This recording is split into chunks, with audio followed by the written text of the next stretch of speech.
Allez les amis, j'espère que vous allez bien. Donc aujourd'hui, je vous ai réalisé, voilà, des petits, on va dire, des petits repas pour le soir ou pour le midi. J'ai pas encore trouvé de nom à cette recette. Franchement, vous allez la kiffer, vous allez voir, elle est ultra facile.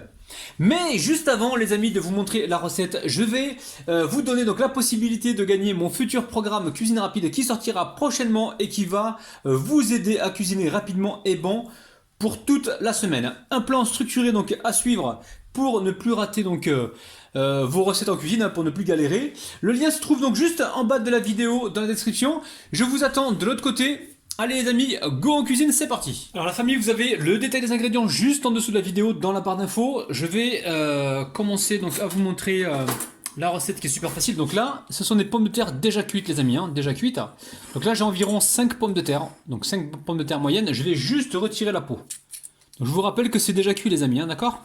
Alors moi j'ai cuit mes pommes de terre à l'eau pendant 25 minutes et je les ai laissées complètement refroidir. Donc faut pas parce que j'étais faire des courses. Donc vous ne les laissez pas complètement refroidir, il faut qu'ils soient encore tièdes de toute façon à ce qu'ils se mélangent assez facilement. Donc là je les ai coupés en petits morceaux, je viens maintenant les écraser. Alors on écrase comme ça, si vous avez un presse-purée utilisez-le mais je vois pas l'intérêt de salir donc la grosse artillerie. Donc là on écrase comme il faut. On peut mettre également un peu d'huile d'olive, donc huile d'olive bio, hop là. J'en mets une bonne cuillère à soupe.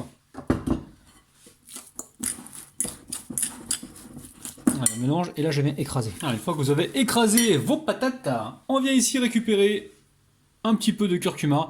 Donc là on a environ le tiers d'une cuillère à café. Là pareil, on va venir mélanger. On mélange ça avant les amis parce qu'après c'est compliqué si on met les autres ingrédients. On risque de se retrouver avec des petites boules d'épices et ça va pas être très agréable. Donc on le fait au départ avec la purée, comme ça c'est facilement intégrable.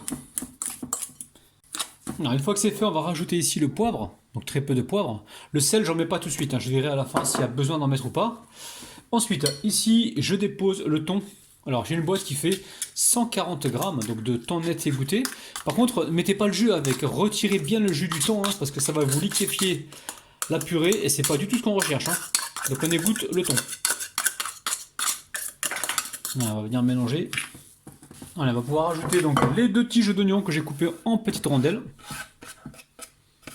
Vous allez voir, recette super facile les amis. Allez, je viens de goûter, ça manque un peu de sel, donc je mets du sel. Pas beaucoup les amis, attention, le thon est déjà salé. Le fromage également que l'on va mettre maintenant sera également salé. Donc faites très attention. Alors ensuite, je vais rajouter la poignée de fromage râpé. Ça apporte du goût les amis. Le fromage râpé, c'est terrible.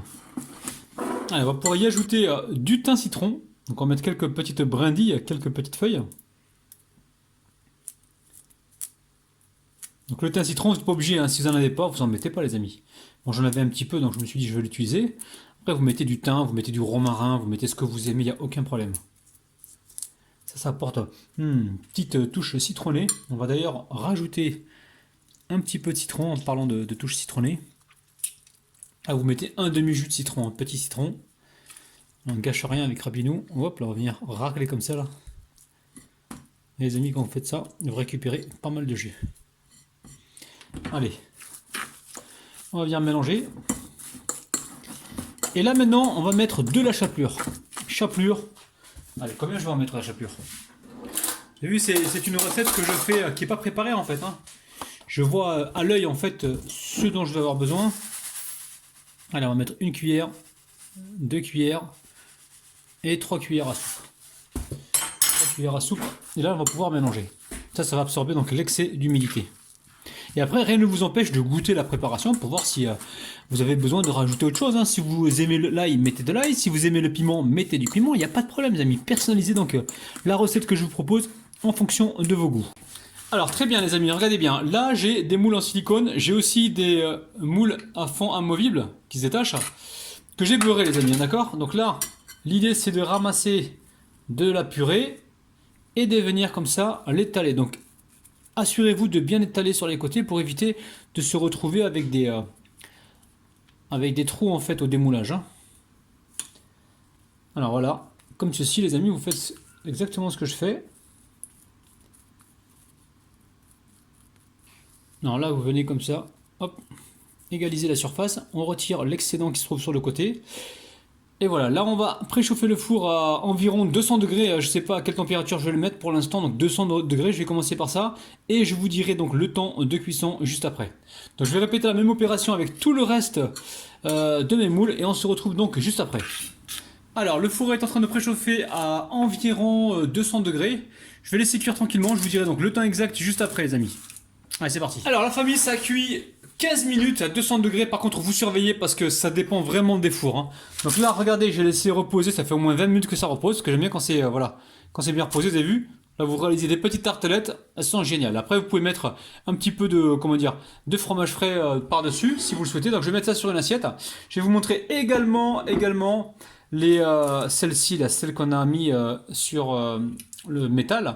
Donc celles-ci, vous avez vu les amis, elles se démoulent bien parce qu'on a beurré, hein, beurré le moule, très important. Et là je vais juste récupérer un couteau. Alors je prends un couteau plat. Vous voyez bien la famille, un petit couteau plat et on va passer comme ça. Vous voyez, ça se démoule tout seul. C'est génial. Je vais vous montrer également le dessous. Regardez-moi ça. Voilà. Alors je sais pas trop quel nom je vais leur donner, hein, les amis. Je compte sur vous. Je vais mettre idée de repas à base de pommes de terre. Et après vous me direz à base de pommes de terre et de thon. Et vous me direz dans les commentaires quel est le nom que vous allez lui attribuer. Donc je vais vous donner en fait la responsabilité de me trouver un titre donc à cette recette. Alors, vous voyez, c'est super facile. Hein. On n'a pas mis d'œuf dedans, les amis. Hein. Ceux qui ne supportent pas l'œuf, ils vont être servis là. Allez, on va continuer. Et on se retrouve tout de suite. Allez, la famille, on va aller goûter cette petite merveille. Bismillah, les amis. Allez, franchement, c'est fantastique. Hein. Avec le citron, le thon, les pommes de terre, les oignons, c'est... Refaites la recette, les amis. Hein. Franchement, vous allez faire plaisir à énormément de monde. Faites-le aussi pour les enfants. Ça va leur faire plaisir, pardon. Parce que... Vous pouvez rajouter d'autres légumes dedans, hein, des poivrons, des tomates. Mais franchement, c'est épatant quoi. C'est super bon, c'est facile à faire. Les amis, prenez soin de vous. Bye bye.